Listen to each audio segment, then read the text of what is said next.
নমস্কার, নীলু রানীর রান্নাঘরে আপনাদের সবাইকে স্বাগত। আজকের মেনু হলো পুর ভরা আলুর দম। পুর ভরা আলুর দম বানানোর জন্য প্রথমেই আমরা মিডিয়াম সাইজের কটা আলু নিয়ে নেব। নিয়েছি পনির, ভাঙা বাদাম, পোস্ত, কাঁচা লঙ্কা, গোটা বাদাম বেটে নেব, জিরে গুঁড়ো, আলুর দম মশলা আর কটা কাঁচা লঙ্কা ফাটিয়ে রেখেছি, আদা বেটে নেব, ধনিয়া পাতা আর টক দই। এবার আলুগুলোকে ছুলে জলে ভিজিয়ে রাখবো। আমার সব আলু ছোলা হয়ে গেছে। এভাবেই কিন্তু সব আলুগুলো ভেতরটা পরিষ্কার করতে হবে। সব আলুগুলো এভাবে আমি পরিষ্কার করে নিয়েছি। আদাটুকু বেটে নেব। এবার লঙ্কা কটা বেটে নেব। এবার পোস্ত কটা বেটে নেব।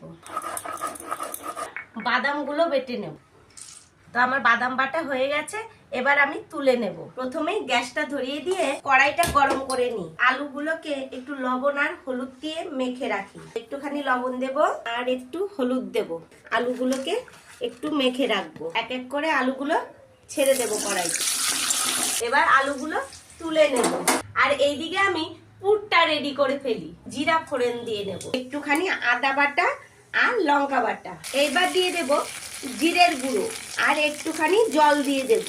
স্বাদ মতো একটু লবণ, একটু হলুদ দিয়ে দিচ্ছি। এবার এই পনিরটা ভালো করে এই মশলার সঙ্গে মেশাবো। আমি সব কটা বাদামই দিয়ে দেব, ভালো করে মিশিয়ে নেব।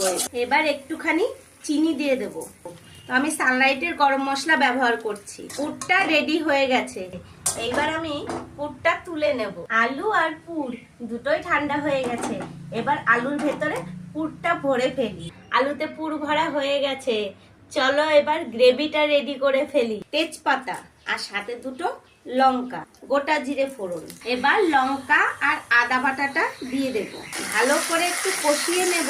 জিরে গুঁড়ো দিয়ে দেব, সাথে একটু জল দিয়ে দেব। কষাতে কষাতেই দিয়ে দেব কাঁচা লঙ্কা, সাথে দিয়ে দেব পোস্ত বাটা আর বাদাম বাটা।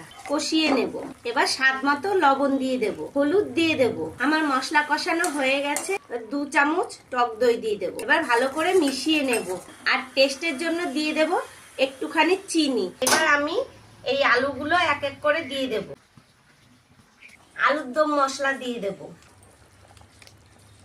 ভালো করে একটু মিশিয়ে নেব। পুর ভরা আলুর দম রেডি। এইবার তুলে নিই। পুর ভরা আলুর দম রেডি।